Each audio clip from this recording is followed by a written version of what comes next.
തെരഞ്ഞെടുപ്പ് ഫലം വരും മുൻപേ കൃഷിയിൽ പൂർണ്ണ വിജയം കൈവരിച്ച ഒരു കർഷക സ്ഥാനാർത്ഥിയുണ്ട് മൂവാറ്റുപുഴ പായിപ്ര പഞ്ചായത്തിൽ. 23-ാം വാർഡിലെ LDF സ്ഥാനാർത്ഥി KS ദിനേശാണ് പ്രചരണ തിരക്കിനിടയിലും നൂറുമേനി വിളവെടുത്തത്. തെരഞ്ഞെടുപ്പ് പ്രഖ്യാപിച്ചതും സ്ഥാനാർത്ഥിയായതുമൊന്നും KS ദിനേശ് എന്ന കർഷകനായ രാഷ്ട്രീയക്കാരന്റെ കൃഷിയെ ബാധിച്ചതേയില്ല.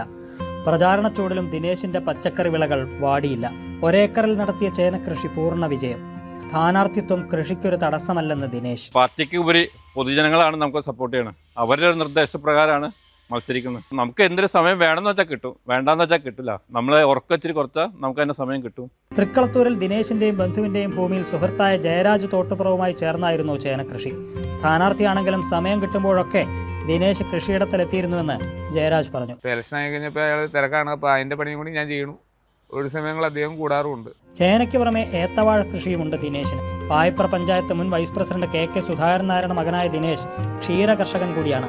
കൃഷിയിൽ ഇതിനകം 100 മേനി വിജയം കൊയ്ത KS ദിനേശ് താൻ മത്സരിക്കുന്ന 23-ാം വാർഡിൽ വിജയം ഉറപ്പിക്കാനായി സജീവ പ്രചാരണം തുടരുകയാണ്. കൈരളി ന്യൂസ്, കൊച്ചി.